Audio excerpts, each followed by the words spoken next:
We are? Well, hi guys. It's Allison Moses from Behind the Badge, and we are here with Detective Coleman and Detective Huynh, and we are going to be talking about some of the recent fraud and embezzlement cases here in the community and how we can kind of protect ourselves from that. So, first question, you guys have made some big arrests lately, one involving a contractor bickling a client and another regarding a Little League embezzlement. Could you talk a little bit about those cases, what happened, or any of your recent embezzlement or fraud cases going on that you may be working on right now? Sure, I'll start. We had our Garden Grove Little League, and approximately $47,000 was embezzled by one of the board members who was entrusted with the money. Nearly crippled the league, and we went down from about 300 kids playing all the way down to 100. So the league nearly shut down. But I know we received a lot of donations, kind of kept the season going along. The person who embezzled the money has since been arrested. I can't speak too much about the case because it hasn't been adjudicated, but this person is in custody. So she took a lot of money that didn't belong to her. Oh, wow. Yeah. And what is the probability of them getting that money back for the Little League team? You know what, I can't say, and I don't know. No worries. Most of the times criminals will take money and spend them on personal things.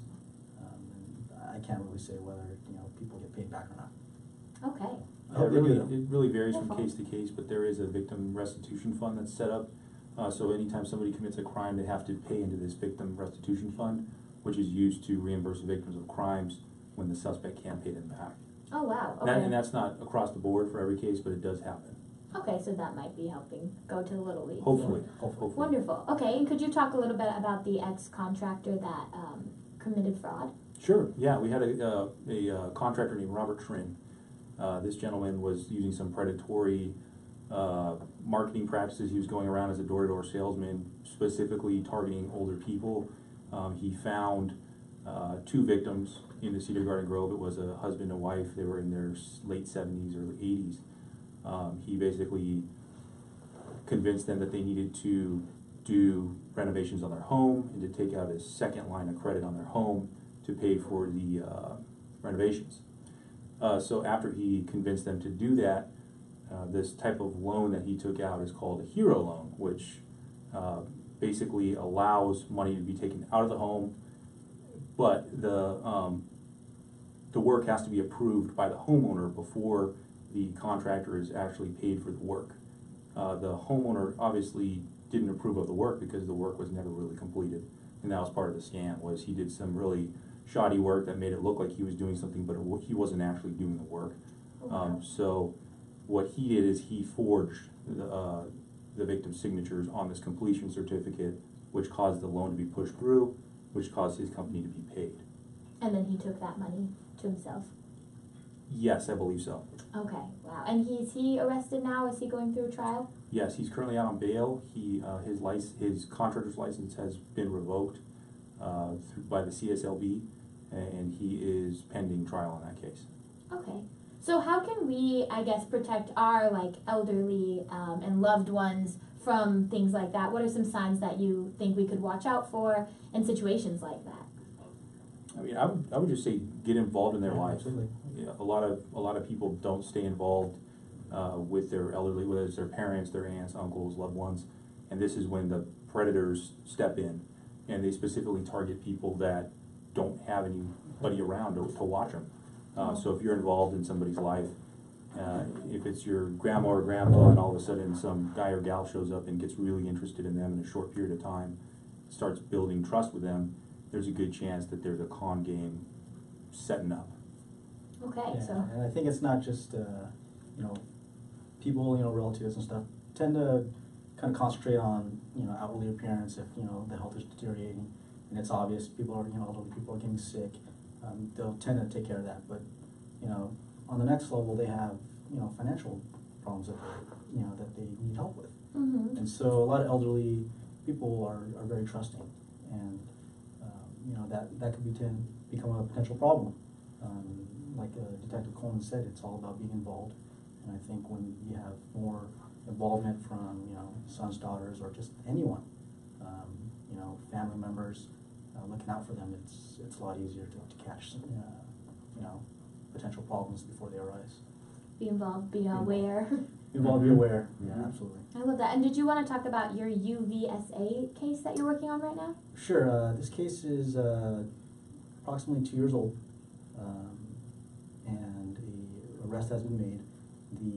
The UVSA is actually a Vietnamese student organization involving colleges from all around Southern California. The former president, Nina Tran, embezzled approximately $120,000 over the course of 2 years. The case is still proceeding through the court system, but she has been charged with 8 counts of grand theft. Okay. So she's going through the trial system now. She is, right. Very cool. Could you guys explain maybe the difference between embezzlement and fraud for those of us who don't know? Yeah, I mean, they're both technically considered fraud.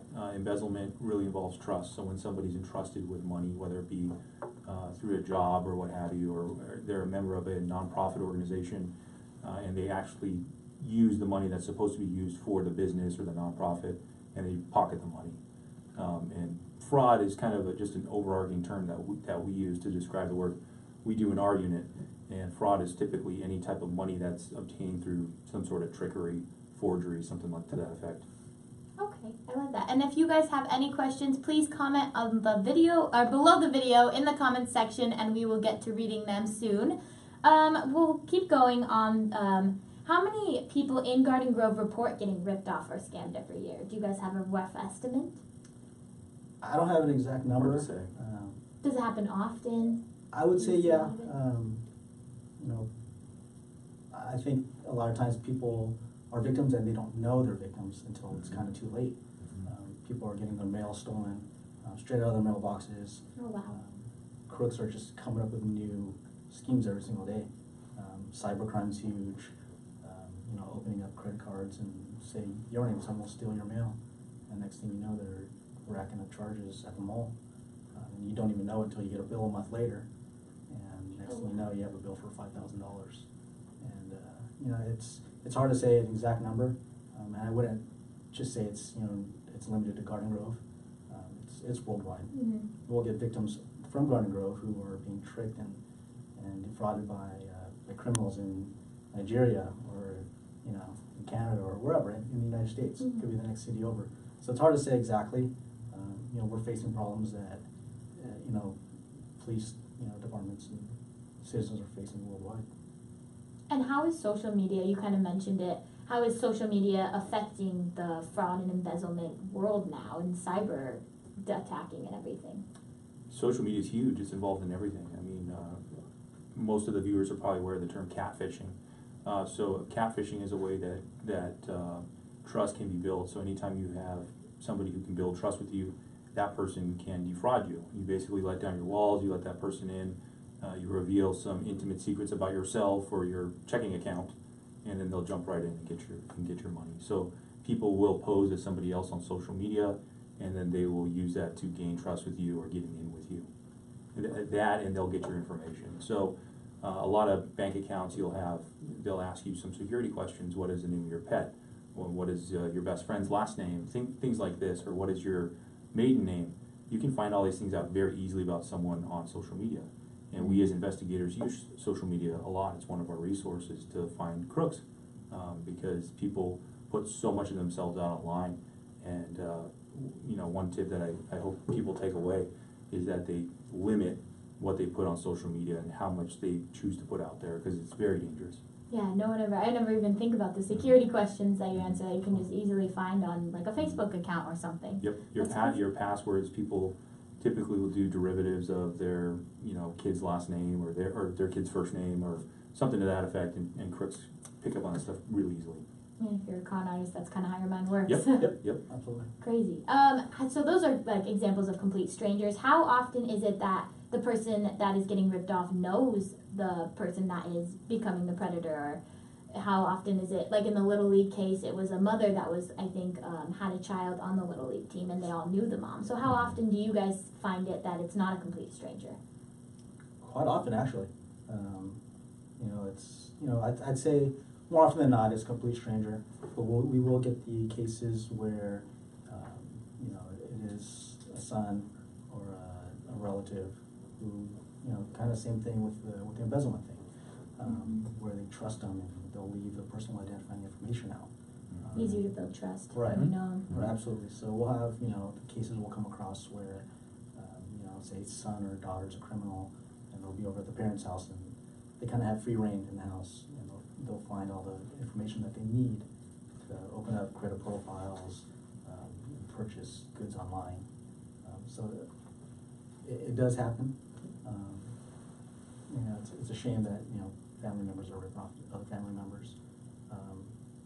But I wouldn't say it's rare, but, you know, we do get our fair share of cases like that. It does happen. And if someone finds themselves being ripped off or thinks that they're in a situation like this, should they go straight to the police? What are kind of the steps that you would say to take?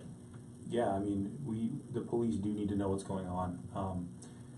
It really depends on the type of crime. So every police department has a certain jurisdiction that they serve. We serve citizens of Garden Grove.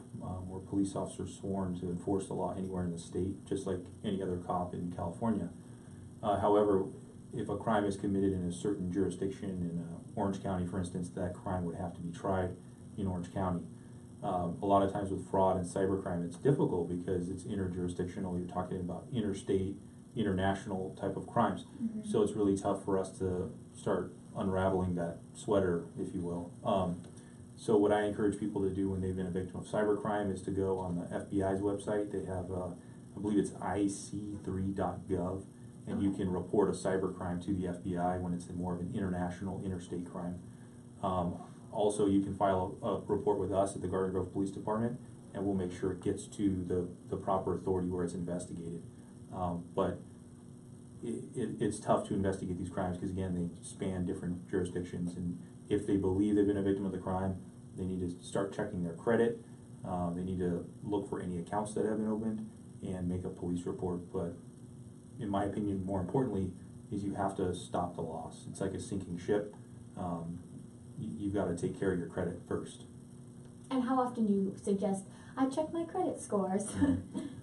Personally, if you have a credit monitoring service, that automatically helps. You know, if you get automatic alerts of any changes in your credit, that's probably the best bet.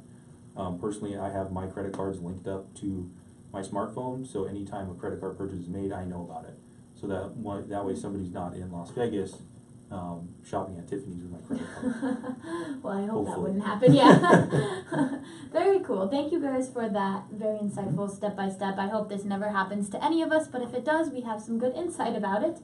Let's go to the Facebook page and see if there are any questions. I see us right here.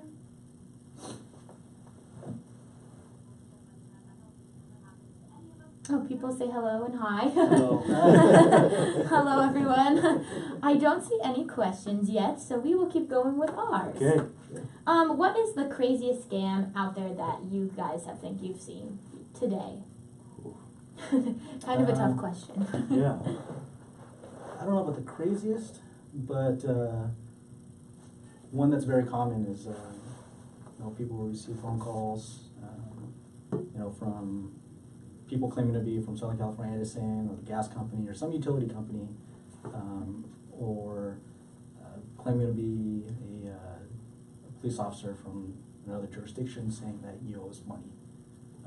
And what they'll say is that you need to pay us, but not in cash, but in gift cards. Seems kind of odd, Very right? weird, yeah. Yeah. But people probably freak out that they owe Right, some yeah, money. and people, you know, are sometimes trusting and, you know, don't wanna owe money, so they'll be told you have to pay us in iTunes gift cards, Amazon gift cards, or any kind of gift cards, or Green Dot. Oh, wow. vanilla gift cards, and Or money orders. right, money orders or MoneyGram. Yep. And they'll pay these criminals. They'll call them back, which is you know, on a phone number that's probably a fraudulent phone number or a spoof phone number, and they'll tell them all these numbers, the codes, worth thousands of dollars in gift cards. So to the viewers out there, don't ever pay anyone in gift cards. There's no legitimate reason or no legitimate company that will ever ask you to pay any outstanding bills or balances in gift cards. I've never heard a legitimate company doing that. So. Right. Or money orders. If somebody's asking you to pay them in gift cards or money orders, they're taking you to the cleaners. Oh, wow. That's a very interesting one. How are these cases different than like violent cases? I guess you guys would do more of the violent crimes versus this is the more like intellectual, like trying to figure out how they've embezzled this money. How are these two different?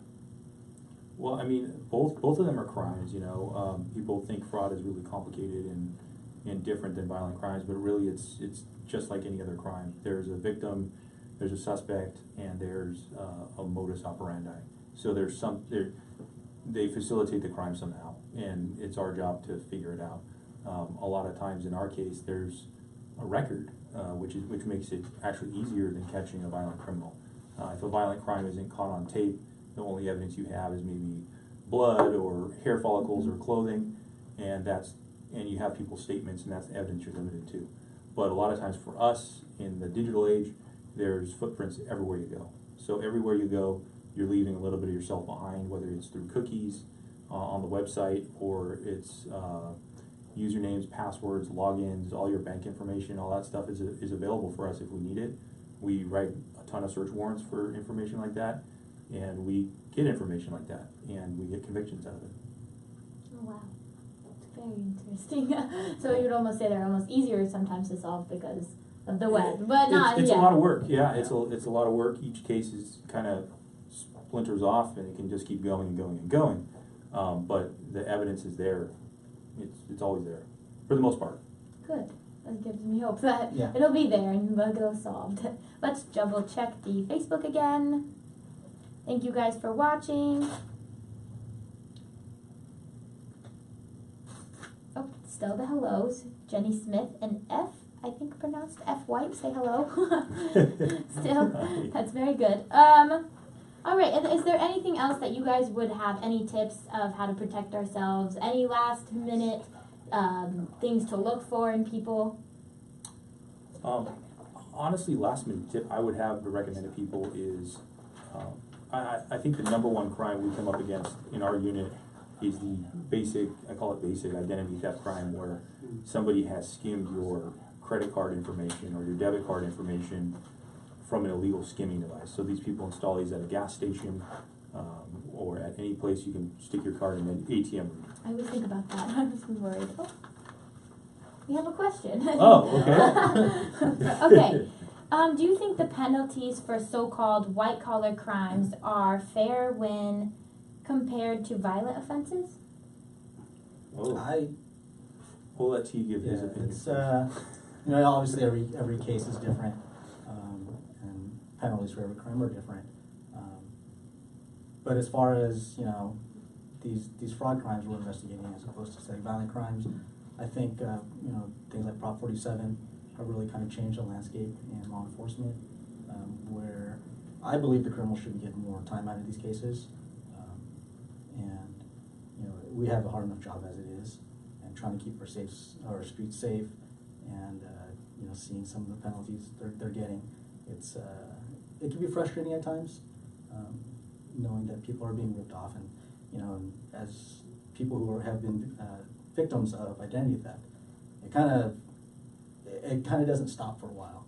Mm-hmm. You become a victim, and then it just keeps on going. And that's like Detective Coleman said earlier, is to stop the losses. So I believe the penalties should be stiffer, but obviously we have a job to do, and once it goes to the courts, we can't control that. Yeah, I mean, I agree with Detective Huynh. I think the penalty should be a little stiffer. Compared, the question asked about comparing to violent crimes, it's tough to say. With a violent crime, you have a different psychological trauma to the person as opposed to a white-collar crime. But when you have an identity theft crime, something like that, someone's credit is ruined. And people, work their whole lives to build good credit and to have good credit, and to have your credit just ruined is it's horrible. And that's what these people are doing. So I think the penalties should be stiffer. I recently completed a case on a guy who was running a travel agency scam. He was victimizing Spanish-speaking immigrants, and he would get them tickets to Peru, or claim to get them tickets to Peru.